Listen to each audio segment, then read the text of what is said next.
Hey, what's up, Fast World? Jason here with the Dad Wagon. Today we are going to be uninstalling our JLT intake and we're going to be installing an aFe intake. I'm really curious to see what it does. I've had the JLT on there for almost 2 years now. It does a good job. I've got no complaints about it, but I got an opportunity to test out this aFe intake and I'm going to jump at it. So let's get started on the install. The challenging part is going to be that this actually plugs into the coupler on the aFe. And we have a 108 Kong throttle body, but the coupler that comes with the aFe is designed for a stock throttle body.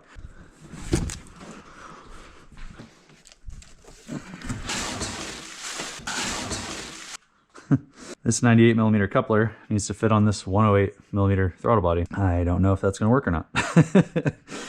It looks like that this filter should have a larger surface area as well.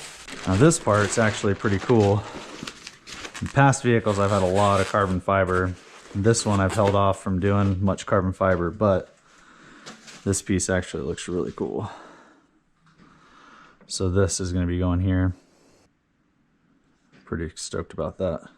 All right, so right off the rip, something I noticed is it requires me to use the fasteners from the bottom of the factory intake, which not positive I still have, but let's go find out. So, 3 factory grommets from the factory box. I think that's these guys.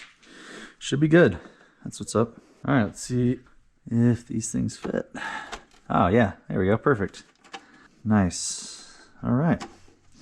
Cool, that's a victory. Celebrate your small victories. All right, so let's put the filter in the air box.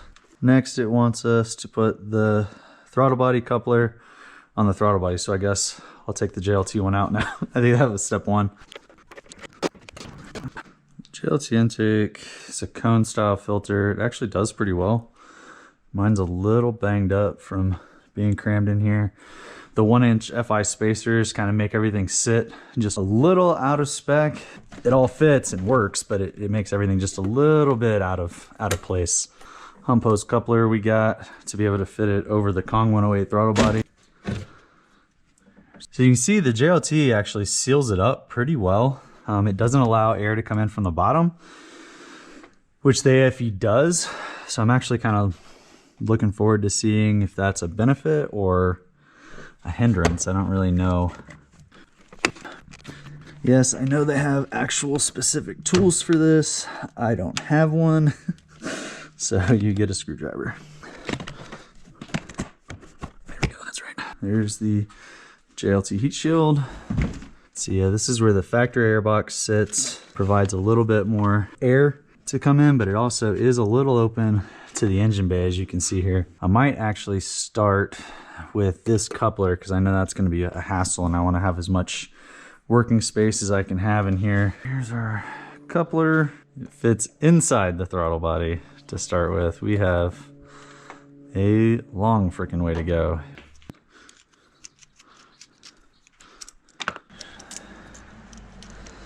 Here we go, victory! We got our 98mm coupler onto our 108mm throttle body.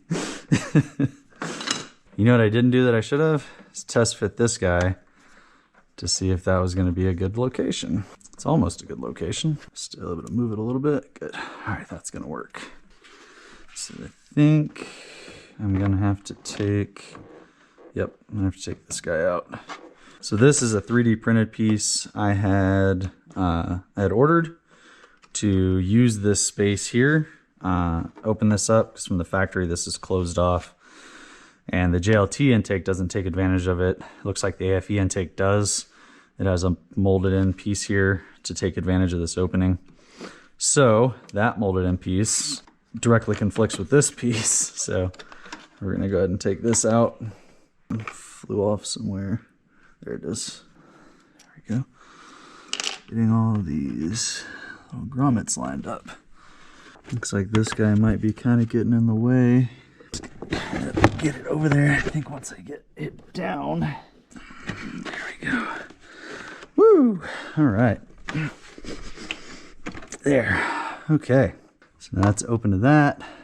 The bottom of the aFe intake seals up against the factory piece. to pull air from the bottom. So as air comes in over the wheel well, it gives it more opportunity to pull air in. So there is a weather stripping piece that the aFe comes with. I'm gonna do that next.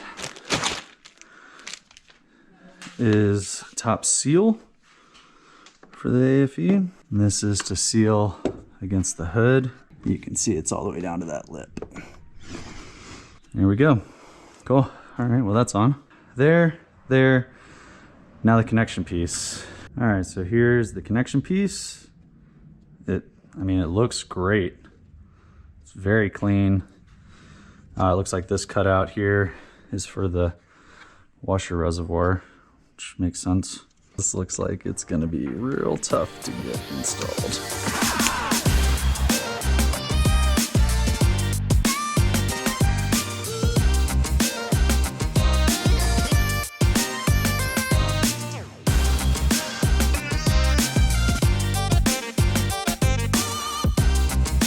This is proving to be very difficult. All right, so after much struggling, we're here again. So I'm having trouble getting everything lined up with the 108 throttle body and the 1-inch spacers. I think the 1-inch spacers are causing the biggest problem, which is creating an alignment issue because this opening is pretty tight to where this is going to connect. I think the opening of the intake is supposed to actually come all the way through like this, but that doesn't work with the alignment on this the way it is. The filter is going to have to sit inside here and connect. And so I'm going to connect the intake pipe to the filter, clamp it down inside, and then I'm going to put these in together as one piece. I'm going to give that a shot. Yes, let's see. Oh, there's no way that's going in. Okay, hang on. Maybe I'm wrong. Let's see.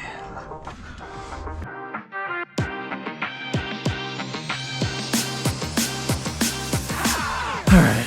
Yeah, okay, that didn't work like I thought. I thought it wanted to sit in, and it really does.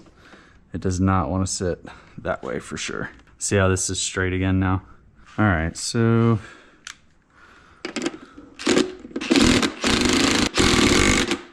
now we're back here. Okay, so let's see if we can get these two together now. Okay, so I think that one, this corner went in. This corner is bound up a little bit, but it's in. And this one's in place too. Okay, let's see. I think that's about as good as I'm gonna be able to get that to line up. This doesn't sit flush. So I don't like that. This tilting up like this may rub on the hood. Oh, there we go. That's sitting better. So that grommet was bound up, causing this corner to sit weird.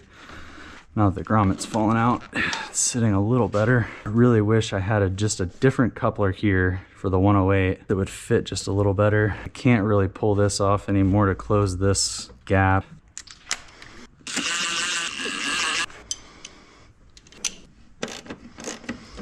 So, there we go. Like I said, not perfect.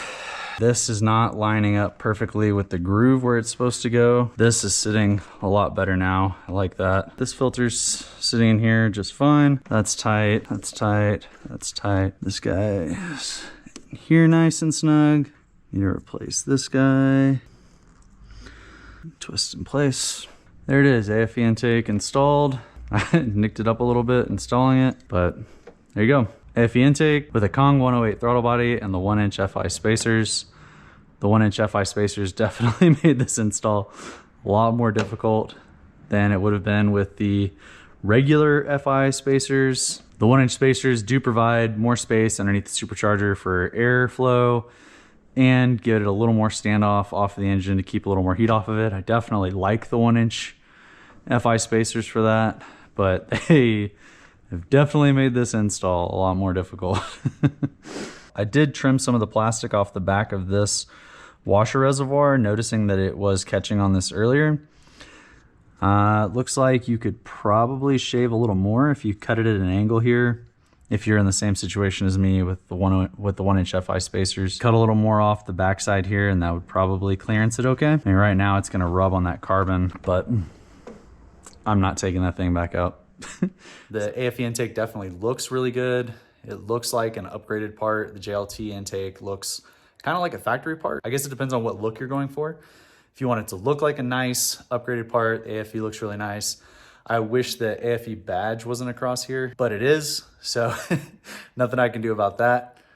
The JLT intake looks like a factory piece, just upgraded. Let's go out, check the test data. All right, so cruising ambient air temperature is 65 degrees.